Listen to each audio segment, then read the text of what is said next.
So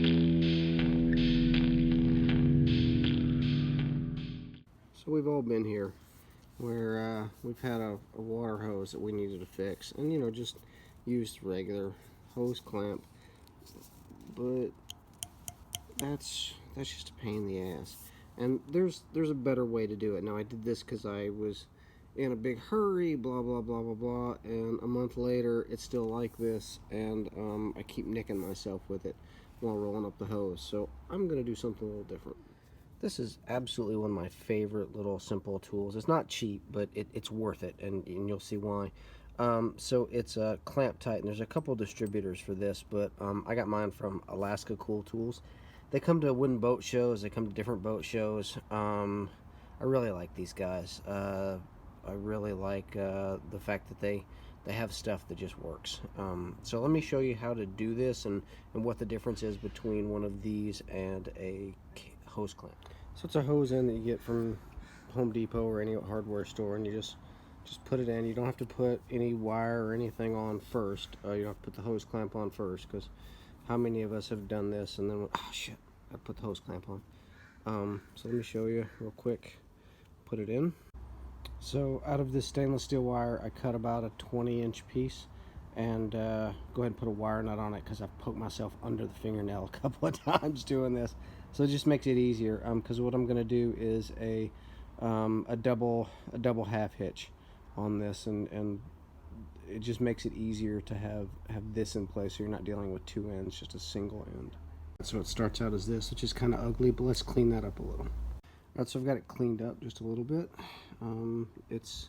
The wire is in the notch there, it's over the tool, and it's just kind of twisted tight. In order to do this, especially the first time, you're going to want to take the lanyard off. I have mine on because I dropped this thing, and I don't want to drop it anymore, so I just leave the lanyard on. But let me go ahead and tighten it up and show you how it works. It's tight. Typically, as long as you flush the steel with the outside edge of the hose, you're good to go. It's watertight. You can, however, crank it down some more and just, almost hourglass poly pipe and such.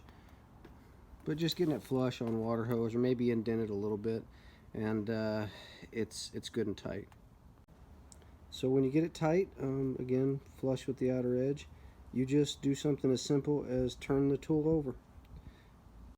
Then unscrew, and as you can see, it's unscrewed, but we're good to go. It's still holding it.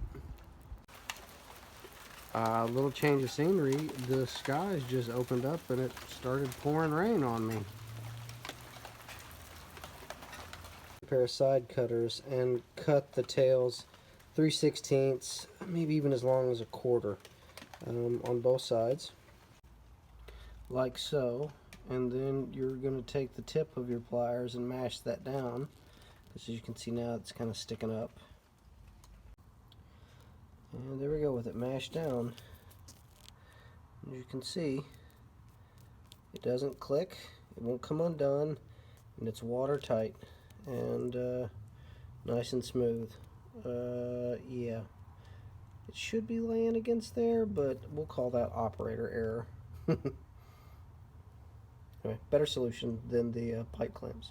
Side note, after you clip the ends off, remember to pick them up and put them in the recycling, or they'll get caught in a mower or a weed eater or a tire. Ask me how I know that. So having the lanyard, or even just the ring on the top of it, is really the way to go. It keeps you from doing something stupid like absolutely rolling the top off. Yeah, ask me how I know that too. Like I said at first, besides Alaska Cool Tools, you can also go and get this or a version of this tool. There's cheaper versions that aren't corrosion resistant. There's really big versions for larger clamps. You can get them. You can even get them on Amazon. Garrett Wade has a really good supply of both the clamps and the wire, and you can find them on eBay as well. But again, AK Cool Tools is where I go to get mine.